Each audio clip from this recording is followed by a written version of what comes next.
There's a moment, quiet, almost imperceptible, when something in your life begins to press against you from the inside. A pressure without a name, a tension that doesn't come from work or from people or from circumstances, but from a place that feels older than your memories. Most people ignore it. They call it mood, chance, coincidence. But if you look closely enough, with the seriousness of someone who finally realizes they've been walking through their own life half asleep, you will feel the truth rising like a shadow behind your spine.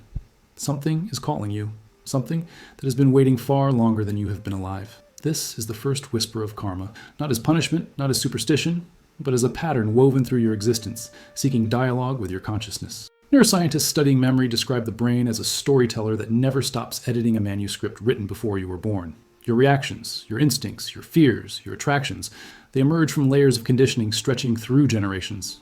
But ancient wisdom said the same thing more directly. Your destiny begins before you do. Buddhist texts call it pratyasamutpada, the chain of causes that echo through lifetimes. Christian mystics saw it as providence, divine architecture unfolding through the human soul. Steiner, however, dared to say what neither religion nor science had fully articulated. Karma is not fate, it is unfinished consciousness. And the suspense begins here, at the threshold between the forgotten and the unknown. Because the first encounter with karma is not dramatic, it is subtle. It appears in patterns you cannot escape, in people you keep attracting, in situations that repeat themselves with a precision too sharp to be coincidence. You find yourself in the same emotional corridors, the same arguments, the same disappointments, the same turning points. It is as if life is holding up a mirror that you've spent years refusing to look into. Psychology calls this repetition compulsion, the drive to reenact unresolved experiences. But karma calls it something more haunting, unfinished meaning attempting to complete itself. At this stage, you begin to notice signs, small unsettling flashes, a strange familiarity with places you've never been, a sense of inevitability when certain people enter your life, a sudden heaviness before decisions you've made 100 times. These signs feel like déjà vu, but they are not. They are the first tremors of karmic memory resurfacing, the moment when your inner being recognizes a pattern your conscious mind still denies. In Steiner's language, this is the etheric memory awakening, the life forces that carry the traces of what you still owe to yourself. The mind senses this before the heart does. Studies on implicit memory show that the body reacts to unresolved emotional patterns. Milliseconds before thought arises, a tightening in the chest, a strange ache in the stomach, a flicker of anxiety with no cause. This is the nervous system bracing itself for the approach of something familiar yet forgotten, and in this tension lies the first meeting between destiny and awareness. The body remembers what the mind avoids, and then, almost inevitably, the confrontation begins. You start asking questions you once buried. Why do I always end up here? Why does this kind of person always find me? Why does this lesson keep repeating? These questions are not random, they are invitations. In mythic language, they are the knock on the door from the guardian of the threshold, the being who appears when the soul is ready to face its own history. In psychological terms, this is the emergence of meta-awareness, the moment when you stop living reactively and begin to observe your own patterns with almost clinical clarity. But clarity is dangerous, because once you see the pattern, you can no longer pretend it isn't there. The excuses fall away, the illusions collapse. You begin to understand that what you called bad luck or coincidence or just how life is was the outer shell of a deeper truth. Your life events are not random. They follow a blueprint shaped by the collision between your past and your potential. This realization is the first shock of responsibility, the first true meeting between karma and freedom. Not freedom as doing whatever you want, but freedom as the terrifying awareness that your choices shape the architecture of your destiny. Steiner insisted that karma does not bind you, it confronts you. It forces you into encounters where your soul must grow, must transform, must become more conscious than it has ever been. And in that confrontation lies the seed of liberation. Suspense thickens here because the closer you get to this truth, the more the old patterns fight back. You feel pulled toward familiar mistakes, familiar temptations, familiar fears. This is not failure. It is the inertia of destiny, the gravitational pull of the unresolved. But if you remain awake, if you refuse to collapse into the old rhythms, you begin to feel something astounding. A small pocket of space opening inside the pattern, a sliver of choice, a pause where there was once only reaction. That pause is the birthplace of freedom. It may be fragile, trembling, barely perceptible, but it is real, and once it appears, nothing in your life will ever feel the same again, because you will have experienced the first secret Steiner tried to teach. Karma does not imprison you in the past. Karma invites you to complete it, and your freedom begins the moment you answer the knock. And once karma knocks on the door of your awareness, you begin to feel another truth rising from beneath your life, something heavier than coincidence, older than memory, deeper than personality. It reveals itself not through dramatic visions or mystical signs, but through a quiet pressure behind your experiences, a weight that feels both intimate and foreign, like a debt you never consciously agreed to carry. This is the moment when you start sensing the invisible agreements woven into the fabric of your existence. Not contracts signed in some supernatural realm, but impressions etched into the architecture of your emotional body long before you had the vocabulary to describe them. Modern psychology recognizes this phenomenon through the study of intergenerational trauma, showing how unresolved experiences in parents and grandparents reshape the nervous systems of their descendants. But ancient wisdom saw further than biology. In Buddhism, these impressions are called vasanas, tendencies carried across lives like seeds waiting for the right conditions to sprout. In Christian esoteric teachings, they appear as ancestral burdens, the iniquities of the fathers visited upon the children, not as punishment from above, but as the inevitable mathematics of human continuity. And Steiner, dissecting this with surgical clarity, taught that these inherited patterns are not chains. They are unfinished tasks entrusted to you by your own spiritual biography.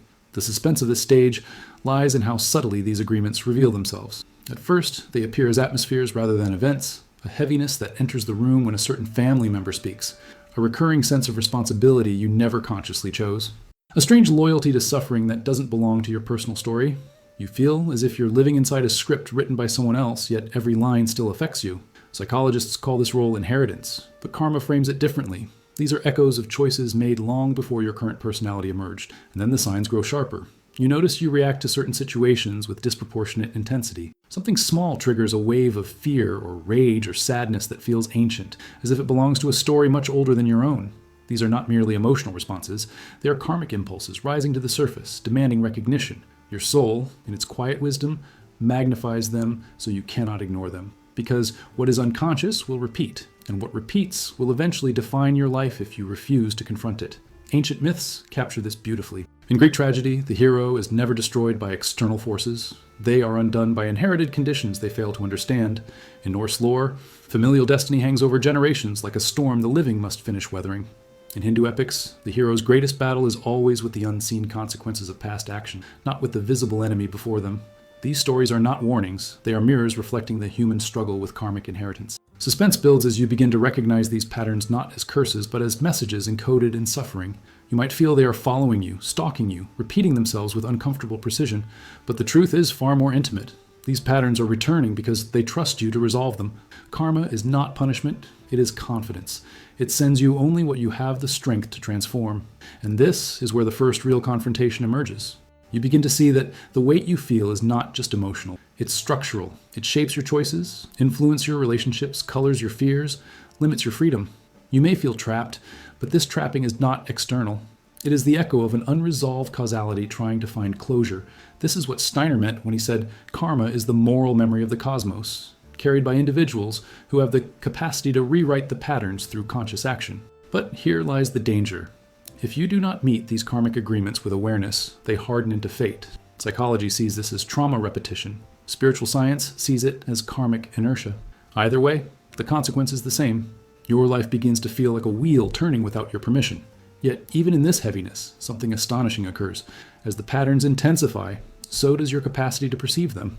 The very pressure that exhausts you also sharpens your vision. You start recognizing which emotions are yours and which are inherited, which fears are personal and which belong to a lineage, which instincts come from your story and which come from something much older. This differentiation, the ability to discern, is the beginning of freedom, because once you can see the pattern, you can no longer be ruled by it in the same unconscious way. And this recognition opens a crack in the karmic wall, a thin line of light. A moment where you understand that the weight you carry is not a prison sentence. It is a torch passed down through time, waiting for you to lift it with awareness instead of collapsing under it.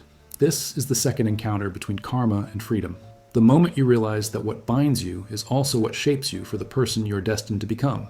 And now that you've felt the invisible weight pressing against your steps, you begin to see how karma is not simply an inheritance. It's an architecture, a living structure built across time, mapping the unseen logic of your life. It does not scream, it does not force, it does not punish, but it shapes.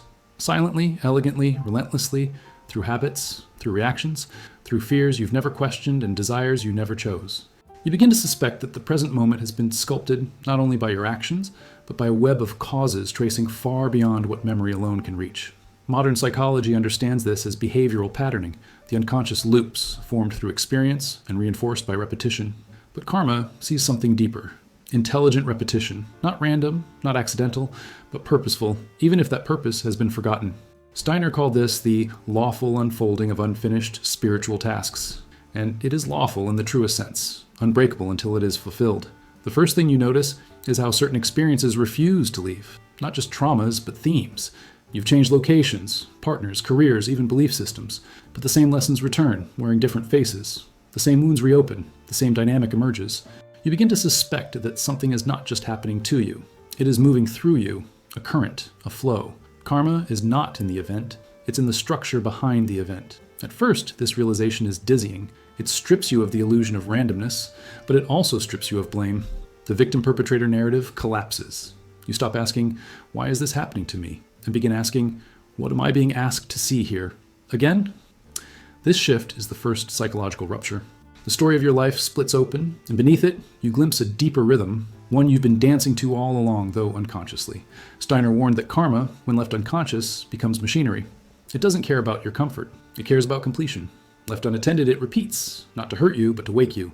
And if you ignore it long enough, it becomes what he called a hard karmic node, a fixed point where free will begins to dissolve under the weight of unprocessed causality. Suspense emerges here because this process happens slowly, subtly. The freedom you once believed you had starts to feel hollow. Your choices become reactive, your routines mechanical. The room to move narrows, not through external control, but through inner rigidity. This is what neuroscientists describe as cognitive inflexibility, when the brain loops around established pathways, unable to imagine or implement change. Spiritually, it is the moment karma hardens into fate. This hardening happens first in the mind, then in the emotions, then in the body. You begin to feel trapped by your own nervous system. Fear responds before thought. Guilt rises before reflection. Resentment becomes default. These are not moods. They are karmic echoes. Your system has learned a script so well it performs it without asking. And what's more terrifying, the script is so old it no longer knows who wrote it. Steiner emphasized that karma becomes a prison only when it is unseen. The moment it is met with consciousness, the script becomes paper again, something that can be edited, rewritten, burned. But until then, it is stone, and the stones begin to gather. You begin to feel the stacking. One failed relationship sits atop the last.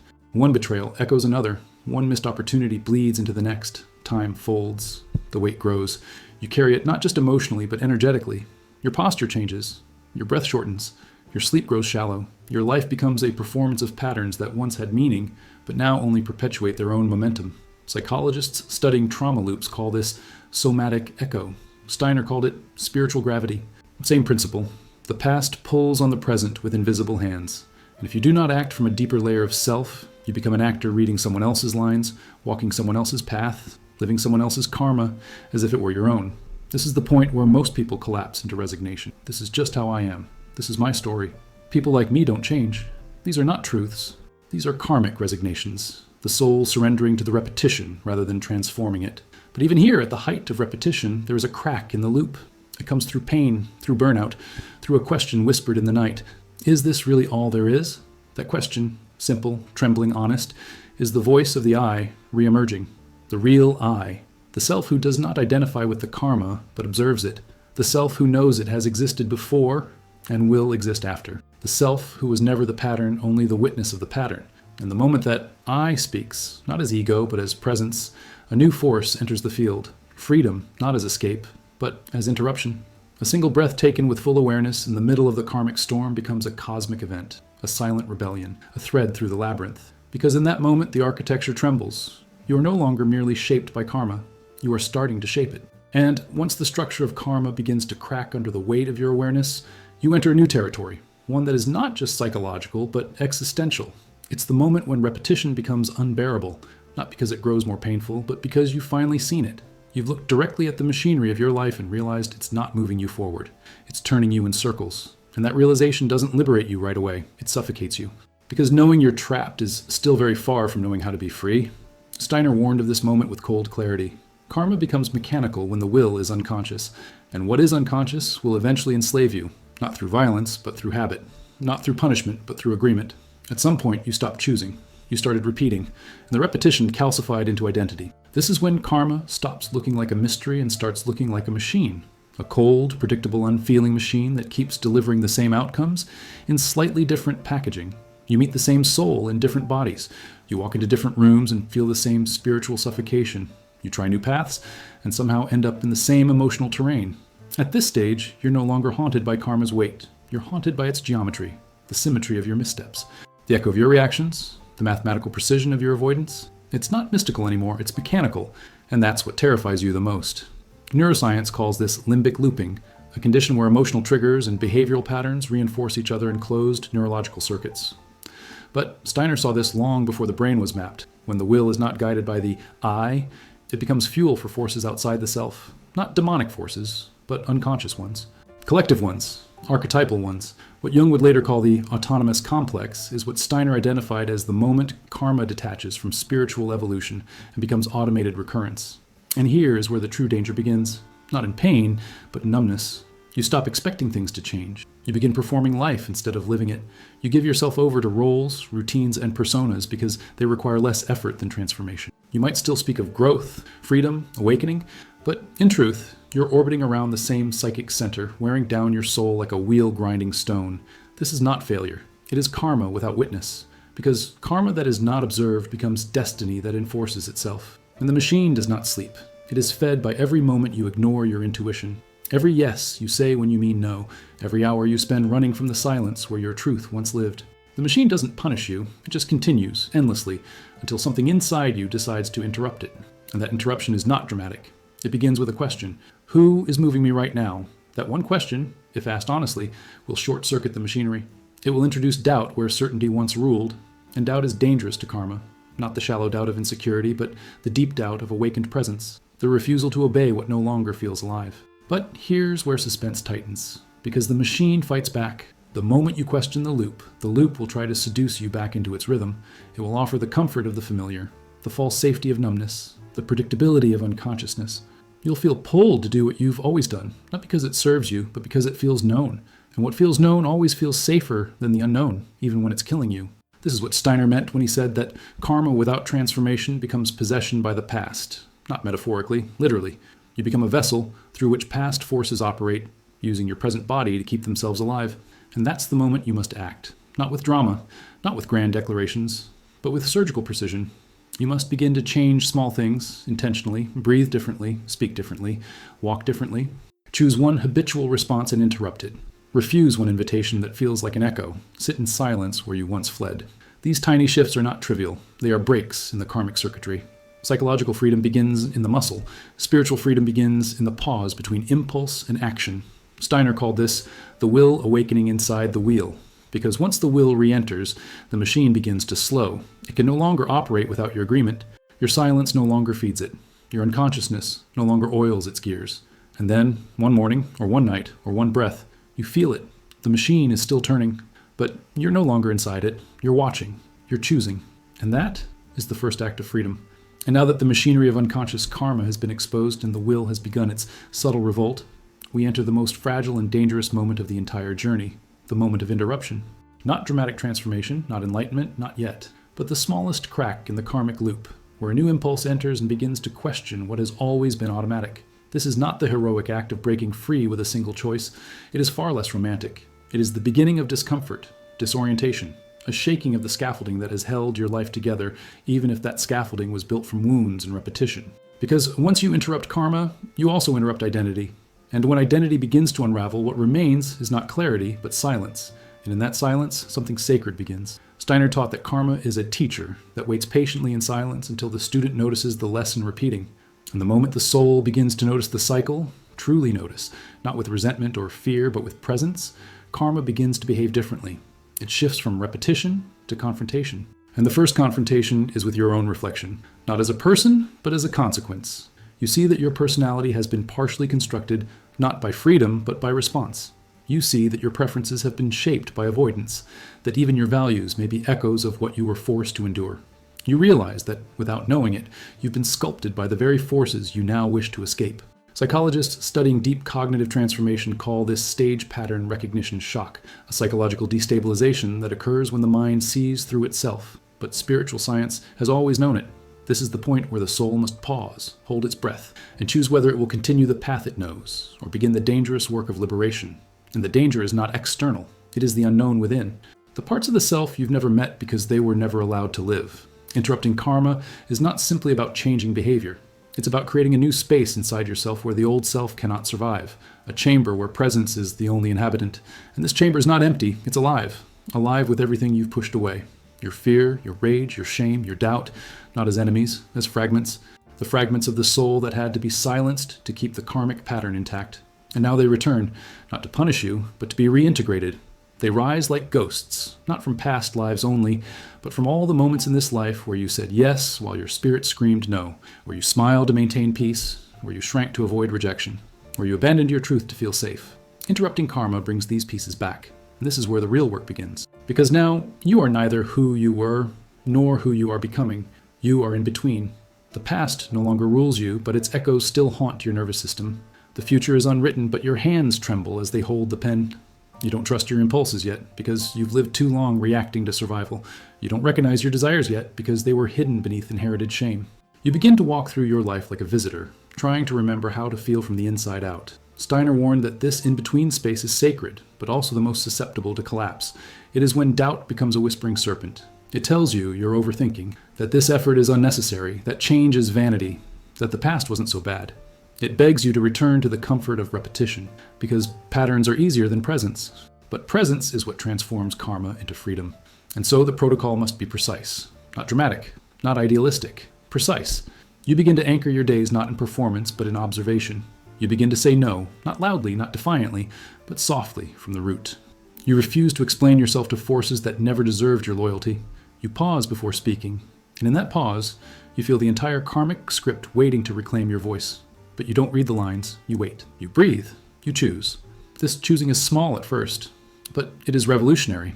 It is the I beginning to act from itself, not from reaction, and each small act, each interruption, becomes a point of rupture in the karmic field. Steiner described it as a turning of the inner wheel, a subtle reversal of momentum. The outer world may look the same, but the spiritual architecture has changed.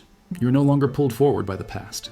You are beginning to draw the future toward you through conscious motion. And though you may not yet feel free, something extraordinary is already happening. Karma is no longer an unconscious law. It is becoming a dialogue. It begins to respond to your presence. Circumstances shift. Patterns destabilize. People who mirrored your wound begin to act strangely, unsure of how to relate to the version of you that is no longer looping. This is not magic. It is physics. Consciousness rewrites causality not through force, but through fidelity. To the self, to the breath, to the silent refusal to sleepwalk. And with that fidelity comes a glimmer of something unfamiliar, something terrifyingly alive. The feeling that what happens next is up to you. And now as freedom begins to flicker inside the structure that once held you captive, the karmic field responds in its most brutal and sacred way. It removes the masks. Not the external ones that others see, but the internal ones that you yourself didn't realize you were wearing. You don't tear them off. They fall, quietly, one by one. And what's left beneath is not a fully realized self, waiting to be celebrated, but a raw and trembling truth, the version of you that has never been performed, never been filtered, never been adapted to please or protect. This is the soul in its naked form, stripped of role, stripped of justification, looking in the mirror of its own becoming. And it does not always like what it sees. This is not a regression. It is a ritual. It is the confrontation Steiner warned would come to anyone who steps out of karmic repetition and begins walking toward real agency. Because karma, once interrupted, does not disappear. It demands integration. And integration requires visibility. You must see what you became in order to survive. You must face the false identities you constructed, not because you were false, but because they were necessary at the time. The strong one, the silent one, the agreeable one, the competent one, the invulnerable one. These were not flaws, they were survival strategies, but they are not the soul. And now they must go. Modern psychology calls this stage ego deconstruction under metacognitive awareness, the destabilization of self-structure when core identity is brought under sustained observation. But in ancient teachings, it was always known as initiation. In mystery schools and monastic traditions, the initiate would be led into a dark room, deprived of all titles, all status, all light. Not as punishment, but to see who speaks in the silence. You are in that room now, and there is no script. There's no social mask to lean on. There is only the question echoing through your bones. Who am I when no one is watching? And the answer does not come in language. It comes in tremors, in memories you didn't ask to remember, in emotions that rise from nowhere, in waves of grief for the parts of you that were never allowed to breathe. You begin to feel that some of your greatest strengths were actually wounds in disguise. Your independence was forged in abandonment. Your kindness was carved from fear of rejection. Your resilience was built from the ashes of being unseen. And now that the wheel of karma has slowed and consciousness has entered, these parts can no longer remain hidden under the illusion of functionality. They surface. They ask for your eyes. They do not want to dominate you. They want to be re-owned. This is where the journey becomes dangerous, not because darkness is increasing, but because clarity is. You no longer believe your own narratives. You hear yourself speak and feel the dissonance. You move through familiar patterns and feel their absurdity. You sense how much of your life was designed to maintain comfort, not truth. And that truth is not always a source of joy. It is often the beginning of mourning. You mourn the time lost inside loops. You mourn the loves you couldn't fully meet because you weren't fully home inside yourself. You mourn the years lived in costume. You mourn the version of yourself that tried so hard to be good, to be enough, to be loved. And this mourning is holy. Because in Steiner's karmic understanding, nothing transforms unless it is first met in full. Not bypassed, not reframed, not spiritualized, met. And in that meeting, you begin to recover your true shape, not the shape others needed from you, not the shape your trauma adapted to, but the original configuration of your being, the blueprint beneath the survival, the soul before the story. And slowly, something extraordinary begins to happen. As the false identities fall away, you begin to feel impulses rising that you don't recognize. A new desire, a quiet instinct, a strange clarity. These are not the ghosts of the past returning. They are the seeds of the future arriving. Not as goals, but as sensations, directions, currents. You feel drawn toward certain things and repelled from others, not because of fear or duty, but because your system is beginning to move from resonance, not repetition. This is the emergence of true spiritual will, what Steiner described as the will that is not inherited, not conditioned, not borrowed, but born from within, in direct contact with the higher self. And this will does not come to restore the old, it comes to create the new. But it cannot act if the old self still speaks over it, which is why everything unnecessary must now be released. Not just thoughts, but positions, dynamics, alliances, internal contracts with guilt and loyalty and silence. And as these internal contracts dissolve, a paradox emerges. You feel more like yourself than ever before, and yet more uncertain about everything. That uncertainty is not a sign of failure. It is the space where karma and freedom begin to coexist. For the first time, you are not running from your past, nor are you blindly reacting to it. You're standing in front of it, eyes open with no need to resist and no need to repeat. You're seeing it, holding it, and for the first time refusing to become it again. And now, after the masks have fallen and the false scaffolding of the old self has crumbled, you find yourself in a silence that is not empty but pregnant, filled with the weight of decision. Not the surface decisions of what to say or do, but the kind that emerge from the core of being. How will I shape myself now? This is the space Steiner pointed to when he spoke of the birth of the free will, the moment when the human eye, no longer dragged by karmic inertia nor shackled by social conditioning, begins to move from an inner authority that cannot be borrowed, taught, or imitated. It must be forged in solitude, and that forging begins here. There is no ceremony for this stage, no clear sign that the shift has occurred. What you notice instead is a subtle change in the texture of your choices. You no longer act to correct the past. You no longer perform for approval or safety. You begin to make decisions that feel quieter, slower, more spacious, as if you were consulting something invisible, something deeper than thought. Modern neuroscience calls this metacognitive alignment, when decision-making becomes rooted in self-awareness rather than reaction. But Steiner saw this differently. He called it the awakening of moral imagination, the force through which the soul begins to create its own law, not through rebellion, but through recognition. And this law is not imposed. It rises from the inside like warmth. You feel it before you articulate it. A sense of rightness that is not about righteousness. A direction that doesn't need explanation. And this is where freedom begins to distinguish itself from impulsivity. You no longer act just because you can. You act when there is inner congruence, when the thought, the feeling, the will, and the gesture all align into one coherent thread. You become less prolific, perhaps, but infinitely more precise. What you do now carries weight. Silence carries weight. Saying no carries weight. Restraint becomes just as active as expression. Because you're no longer reacting to karma. You are now sculpting it. And here, something sacred takes root. You begin to experience yourself as a causal force, not in the grandiose sense of shaping reality with your thoughts, but in the intimate sense that every gesture you make now begins a new sequence. Every movement of the will plants something in time. Steiner taught that in this stage, the soul steps into moral creativity, where even the smallest action reverberates far beyond its moment. A single word spoken with presence shifts the etheric field. A single decision made with full awareness bends the arc of your biography. You are no longer fulfilling a script, you are writing. Yet this is not liberation from karma, it is collaboration with it. Karma doesn't vanish once the will awakens. It reorganizes. The patterns return, but not as enemies. They return as raw material. What once controlled you now stands in front of you like clay. You still feel the old impulses, the old attractions, the old fears, but they no longer move through you unfiltered. You see them rise, but now you have the breath, the pause, the presence to respond from another place. That place is not the ego. It is not even personality. It is something more mysterious, something Steiner described as the spiritual core of the human being, the I that remembers itself across lifetimes and knows how to build the future, not from force, but from alignment. This is when work begins to feel different, not just outer work, but inner effort. Tasks that once drained you now feel like opportunities to apply presence. Conversations become opportunities to practice truth. Conflicts become tests of coherence. You're not seeking perfection. You are seeking integrity, a quiet consistency between what you know, what you feel, and what you do. And this integrity becomes your compass, especially in moments of uncertainty. You no longer look outward for permission. You turn inward for resonance. And something miraculous begins to unfold. You start to trust yourself. Not the self built from patterns, but the one that has emerged through fire. The one who didn't collapse when karma pressed hardest. The one who sat in silence when identity disintegrated. The one who now stands, not because it is finished, but because it is true. And that self does not seek to escape karma. It seeks to fulfill it consciously. To take the raw weight of what was inherited and shape it into something beautiful, useful, meaningful. Steiner spoke of this as spiritual economy. No experience wasted, no wound ignored, no cycle broken without understanding its purpose. Every thread rewoven, not into a cage, but into a garment of intentional becoming. And so the will begins to mature. It no longer fights the past. It integrates it. It no longer chases the future. It invites it. You begin to walk not as someone running from anything, nor striving to prove anything, but as someone inhabiting their timeline. You're no longer a visitor in your own life. You're the architect of its meaning.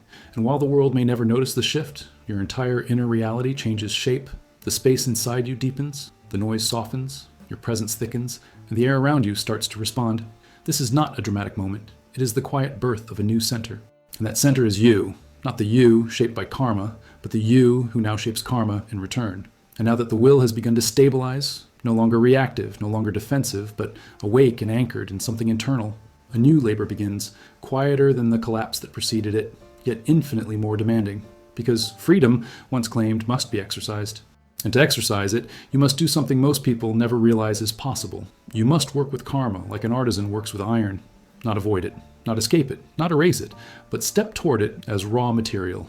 Accept it as the very substance from which your next becoming will be forged. This is not metaphor. This is process. It is the work of conscious transformation, and it begins the moment you stop treating karma as something happening to you and start treating it as something entrusted to you. Modern neuroscience speaks of this moment in terms of neuroplasticity, the brain's ability to remap itself when new patterns are repeated with deliberate attention. But spiritual science, and Steiner above all, saw this capacity not as a property of the brain, but as the signature of the eternal human being, the spirit self who learns to mold destiny through the sculpting force of conscious choice. At this point, your history no longer defines you, but it doesn't disappear either. It remains like hot metal on the anvil, and your presence, your breath, your will, your inner vision, these become the hammer, the rhythm, the craft. And this craft is not theoretical. It is slow, it is detailed, it is intimate. You begin by noticing how the same karmic impressions that once haunted you now reveal their instruction. The same rejection you once feared shows you the depth of your need for external validation. The betrayal that once broke you reveals the part of you that still depended on illusion. The abandonment that followed you from childhood suddenly clarifies your unconscious contract with unworthiness. These experiences are not here to wound you again. They are here to offer you the tools of your next stage, but they do so only under the condition that you meet them without denial. And that is the great initiatory challenge of this phase, to hold karma not with resentment or guilt, but with reverence. You begin to understand that every scar on your soul is an imprint of your own evolution. Flawed, yes, but real. It is not about romanticizing pain. It is about refusing to waste it. Steiner taught that karma contains within it the exact conditions necessary for your transformation. It is not a burden that weighs you down. It is the weight that strengthens you as you learn to carry it differently. It is resistance that gives shape to the will. It is memory that refines discernment. It is limitation that sharpens creation. And the sharpening happens in the most ordinary moments. You feel the old reaction rising, but this time you breathe. You sense the pull toward familiar avoidance, but this time you stay. You watch the karmic pattern trying to reenact itself through your words, your posture, your tone, but you do not let it close the loop. You hold space inside the pattern, and in that space, something new emerges. Not always perfectly, not always clearly, but genuinely, authentically, yours. This is the birth of karma as material for the future, not just echo from the past. And something else begins to occur, almost imperceptibly. Your relationship to time changes. You no longer experience the past as a trap. You no longer fear the future as chaos. Time becomes circular but not repetitive. It becomes layered. You begin to see how every current moment holds seeds from before and threads from what is to come. You begin to live not in linear urgency, but in what Steiner called spiritual simultaneity, a state in which the soul feels itself as a participant in a larger design, not bound by clock time, but moving within sacred rhythm. And within this rhythm, you begin to forge new sequences, not by accident, not by effort, but by presence. The way you speak becomes a form of authorship. The way you respond to pain becomes a kind of storytelling. The way you love, leave, listen, and labor, all of it becomes a gesture of karmic rewriting, not erasing the past, not resisting it, but evolving it, taking the imprint and pressing something new into it, something that carries your consciousness, your hard-earned freedom, your spiritual signature. This is not always peaceful. In fact, it often feels like internal heat. Alchemy was never about turning lead into gold outside the self. It was about the burning process of transforming inherited density into awakened clarity. And that burning continues here. You find yourself confronting micro-patterns that still survive in your speech, in your posture, in your silence. And every time you face them, every time you breathe through them without collapsing back into the old choreography, you carve a new corridor inside your spiritual body. You become more precise, more discerning. You begin to choose not just your reactions, but your posture toward destiny itself. You no longer ask, why me? You ask, what can I create with this? And that shift, while invisible, rearranges everything. The karmic field, once dense with loops and echoes, begins to loosen. It doesn't vanish. It opens. It bends. It waits for your direction. Because now, karma is no longer your jailer. It is your raw material, your mythic inheritance, your forge, your clay. And you, finally, are its sculptor. And now, in the wake of transformation, when karma has begun to soften in your hands, no longer imposing itself from above, but responding to your presence with reverent neutrality, a question emerges from the depths. A question more haunting, more sobering than any that came before. What will you do with your freedom? Because freedom, once claimed, does not bring with it only possibility. It brings accountability, true accountability, not to laws, not to norms, but to your own becoming. You are no longer bound by the unconscious rhythms of your ancestry, nor pushed forward by the momentum of unfinished stories. You now carry the terrifying and sacred burden of authorship. You are no longer a character in a script. You are the hand that writes it. And that hand will not be guided by reaction anymore. It must be guided by ethics, but not the shallow ethics of reward and punishment or social virtue. What arises now is a far deeper responsibility, the ethical relationship between your I and your unfolding destiny. Steiner insisted that freedom without ethics is not evolution, it is just noise. And so this stage brings with it a reckoning. Your words now build structures. Your choices now echo through time. You begin to realize that every act of will reshapes not only your own karmic path, but subtly affects the web of souls around you. And that knowledge is not romantic, it is heavy. It is grounding, it sobers the spirit, because suddenly you are aware that your smallest gestures carry the weight of invisible futures. You notice it first in the way people respond to your clarity. Some draw closer, others recoil, not because you're pushing them, but because you are no longer contracting to make others comfortable. You no longer mirror dysfunction to belong. You no longer perform weakness to gain affection. You are not here to please or provoke. You are simply present, and that presence disturbs any system still built on unconscious dynamics.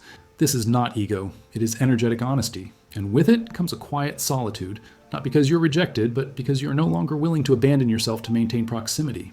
Psychologists call this individuation under moral tension, the psychological weight of living in alignment with inner truth rather than external approval. But Steiner knew it long before the modern vocabulary existed.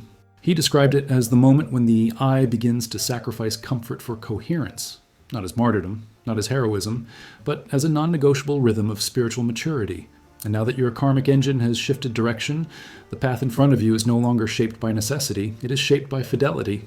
Not fidelity to tradition, fidelity to your soul's design. And the soul does not speak in commandments, it speaks in resonance. You begin to feel with stunning precision when an action is aligned or distorted, when a word is clean or compromised, when a yes is true or secretly performative.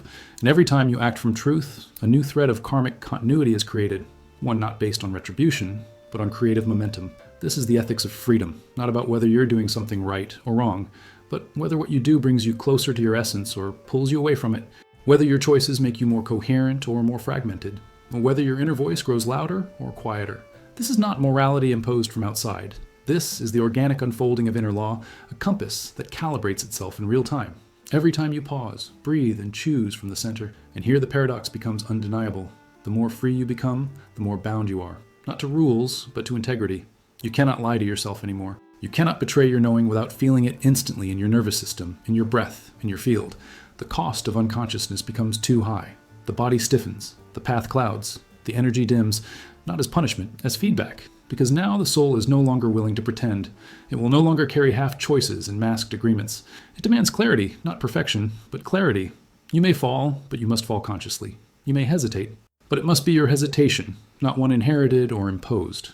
And from this clarity arises a sense of devotion, not to any god or system or ideology, but to your own unfolding, to the being you are becoming, to the field you now shape with every breath. Steiner referred to this as spiritual responsibility, the stage where your karma begins to include not only what was, but what will be because of you. When this future is not written yet, but it is listening, waiting for your next movement. You begin to sense that freedom is not light, it is fire. It burns away your falsehoods, it demands your participation. It no longer allows you to speak words you don't mean, to play roles that distort your essence. And you start to speak less, but mean more. You act less impulsively, but your actions carry greater force. You become slower, but heavier, more precise, more impactful. Because you're no longer living from memory, you're now designing memory. And this design is sacred. And so a new ethic is born, not from commandments, but from consequence. You do not act to be good, you act to be whole. You do not serve others to please, you serve because your field now radiates impact, and you wish that impact to nourish, not wound. Your energy is no longer passive, it is architectural. You build now, not with materials, but with decisions. And those decisions echo, they shape fields. They write blueprints for futures your body will never meet, but your spirit will. This is freedom, not as escape, but as authorship, not as rebellion, but as reverence. And once you feel that weight in your chest, not heavy like burden, but heavy like truth, you understand what Steiner meant when he said, "You are free when you will no longer betray yourself to belong to the world." And the moment you choose to live by that truth, quietly, consistently, with care, you're no longer someone inside karma. You are karma, evolving itself. And once freedom is no longer a distant goal, but a field you inhabit with each breath, the question changes entirely. It is no longer, how do I become free? But who am I now that I am free? And in this final movement of the inner journey, something paradoxical begins to unfold. You discover that what you had once hoped to transcend, your karma, your past, your wounds, your story, is no longer your enemy. It is your companion, not because it controls you, but because it now walks with you, transformed. What once felt like a prison is now a foundation. What once felt like burden has become material, and what once felt like destiny imposed has become destiny chosen. This is what Steiner called the moment of inner reconciliation. The place where karma and freedom no longer battle for control of your soul, but begin to harmonize inside you as co-creators. You stop treating your spiritual life as a war. You stop treating your evolution as a race. You begin to feel something softer, but far more powerful. Integration. The old and the new no longer split you in two. They weave. You no longer fear your history because you know how to shape it. You no longer fear your future because you've become its author. And then something strange happens. The silence you once feared now becomes your resting place. The stillness you avoided now feels like home. You no longer seek constant feedback from the world. You no longer beg time for validation. Your being begins to speak in a different frequency. Slower, heavier, cleaner. You walk into rooms and the atmosphere shifts, not because you're trying to influence anything, but because your presence now contains density. And that density is not ego, not charisma, not performance. It is simply what happens when a human being carries themselves from the inside out. Spiritual traditions have described this in many ways. The Buddhists spoke of it as the return to the center, Tathagata, the one who comes and goes from truth. Christian mystics described it as living within the will of God, not as submission, but as participation in the divine rhythm. But Steiner, always precise and radical, called it the human temple, not a metaphor, a state, a structure, a vessel built through effort, awareness, and presence, within which karma and freedom are no longer polarities. They are the two lungs of the same breath. At this stage, there is no final revelation, no peak of ecstasy. There is rhythm, there is responsibility, there is clarity, and these become sacred. You wake not to chase anything, but to maintain coherence. You work not to prove anything, but to serve the shape of what you're building, not just in the world, but within your soul. Every action is now part of an architecture. Every thought now echoes in chambers that took you years to clear. Every silence has texture, every word, weight. This is not the end of suffering. Life still moves through shadows. But the difference is, you do not run from the shadows now. You sit with them. You let them speak. You know they are part of the design. Even your mistakes become teachers now. Even your delays carry intelligence, because you have learned that nothing is wasted. Nothing is truly outside the path. Not even the detours, not even the collapses, especially not the pain. You walk now with a deeper posture, not with pride, not with superiority, but with consciousness. That is all. And it is enough, because it is rare. In a world spinning on distraction and performance, your quiet coherence is revolutionary. You don't have to announce it. You don't have to explain. The field around you responds on its own. Those who are ready will feel it. Those who are not will move away. You no longer cling. You no longer convince. You remain. And in that remaining, you become a kind of center, not for others, but within yourself. a still point in the turning world, a witness who is also a participant, a soul who knows its path not through clarity, but through alignment.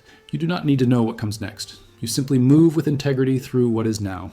That is enough, because you are no longer improvising from karma, you are composing with it. It no longer dictates, it collaborates. And here comes the closing paradox. The more integrated you become, the more transparent you feel. The ego, once dominant, becomes quiet. The wounds, once loud, become teachings. The patterns, once in control, become texture. And you, the one who suffered, who questioned, who broke, who rose, you become the space that holds it all, not trapped inside identity, but not floating above it either. Just present, just true.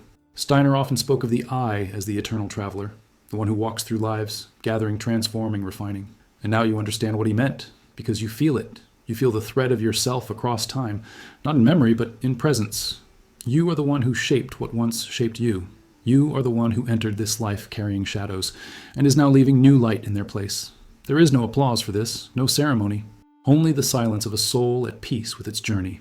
And in that silence, one final truth emerges, the echo of everything you've lived and everything you've become. You are no longer ruled by karma. You are no longer chasing freedom. You are the meeting point between the two. You are the temple.